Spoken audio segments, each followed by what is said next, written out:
मुझे ज्वाइन किया डॉक्टर शाहिद हसन सिद्दीकी ने। डॉक्टर साहब बहुत शुक्रिया हमें ज्वाइन करने के लिए। And when it comes to economy आपसे बेहतर कम ही लोग हैं जो तज्जिया देते हैं, और मैं ज़ाती तौर पे बहुत मोतरफ़ हूँ मईशत के हवाले से आपके तज्जिए का।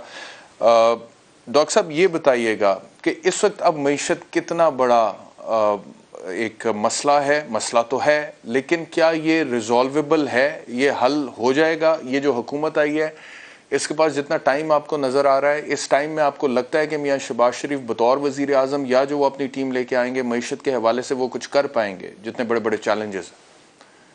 बहुत शुक्रिया आपका। देखिए, मैं अर्ज़ कर दूं कि इस हुकूमत के सामने जो सबसे पहला मसला है वो ये है कि हमारे पास जो स्टेट बैंक के रिजर्व्स हैं वो सिर्फ 50 दिन की दरामदात के लिए काफ़ी हैं। तो उनको रिजर्व फौरी तौर से बढ़ाने हैं ताकि जो हमें कर्जे अदा करने हैं उसके लिए भी पैसा हो और इम्पोर्ट्स के लिए भी। तो शहबाज शरीफ साहब ने इंडिकेशन दी है कि इसी माह वो चीन और सऊदी अरब जाएंगे, और ज़ाहिर है उसका मकसद यही होगा कि कुछ हमें पैसे मिल जाएं, चाहे डिपॉजिट की शक्ल में हो या रोल ओवर। तो इसमें तो उनको कामयाबी हो जाएगी, मुझे इसमें कोई शुबा नहीं है। दूसरी बात ये थी कि दूसरा फौरी जो चैलेंज है वो ये है कि IMF के साथ जो हमारे मामलात थे वो 28 फरवरी को जब हमने पैकेज दिया था, रिलीफ पैकेज प्राइम मिनिस्टर ने, उसके बाद से वो ताल्लुकात में कशीदगी आ गई और उन्होंने हमारा प्रोग्राम फ़िलहाल रोका हुआ है। और वो ये कह रहे थे कि नई हुकूमत के साथ बात करेंगे, क्योंकि हमने जब पेट्रोल वगैरह के नर्ख कम किए थे तो वो उसके साथ जो रिटन मुआहदा था उसकी खिलाफ वर्जी थी। दूसरे ये कि टैक्स एमनेस्टी दी थी, हालांकि हमने तहरीरी तौर पर कहा था कि आइंदा टैक्स एमनेस्टी नहीं देंगे।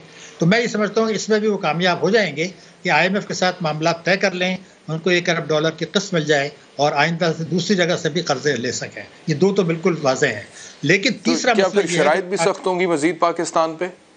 अगर IMF के पास जाते हैं शराइत भी सख्त होंगी? जी बिलाशुबा, बल्कि जो बजट जून में आने वाला है मेरे ख्याल से वो उसके ऊपर भी सख्त शराइत आयद करेंगे, और जो हमने वायदे किए थे जो खिलाफ वर्जी की उस पर भी करेंगे।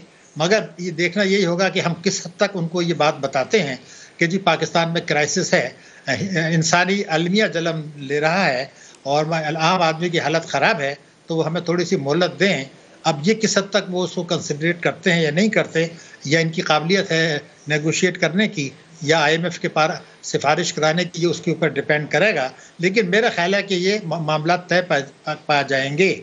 मगर जो असल चीज़ रह जाती है जिसका आपने इशारा किया कि मईशत को बहाल करना, महंगाई को कम करना, आम आदमी की हालत बेहतर बनाना, उसको ज़िंदगी की बुनियादी सहूलियात, तालीम, सेहत, साफ़ पानी, ये वो मसाइल हैं जिसके लिए स्ट्रक्चरल इस्लाहात की बहुत सख्त ज़रूरत है। अगर आप इजाज़त दें तो मैं एक बात आपको बता दूं कि अब आप फ़र्ज़ कीजिए टैक्सेशन हम ले लेते हैं। मैं आपको 25 साल से लगातार साल ब साल देख रहा हूं कि हम कहते हैं जी हमारा टैक्स GDP का तनासुब 22% होना चाहिए। एशियन डेवलपमेंट बैंक भी कहता है जी 20 से 22% हो, ये 11% है।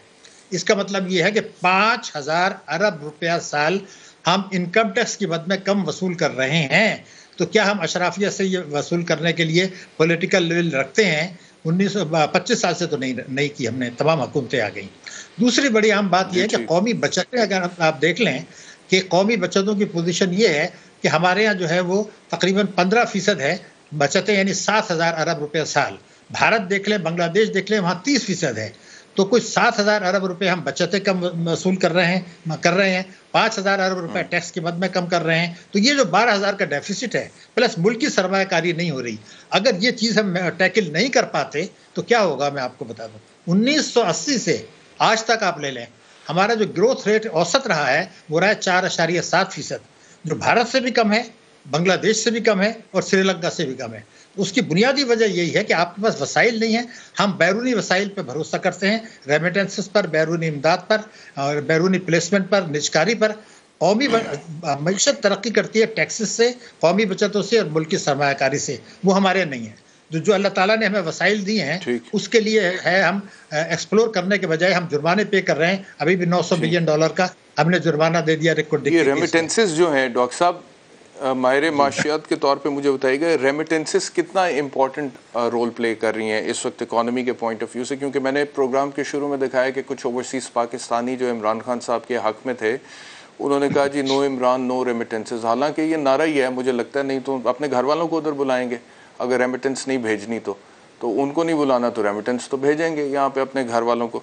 तो जब वो रेमिटेंस भेजते हैं तो اس کا کیا اکانومی کو کیا فائدہ ہوتا ہے اور کس حد تک یہ امپورٹنٹ ہے ریمیٹنس؟ بیرسٹر صاحب آپ نے ایک بہت بنیادی نوعیت کا سوال اٹھا دیا ہے.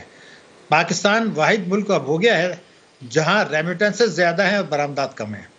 حالانکہ معیشت ترقی کرتی ہے برآمدات سے، ہمارے یہاں الٹا ہے کہ ریمیٹنسز زیادہ ہیں.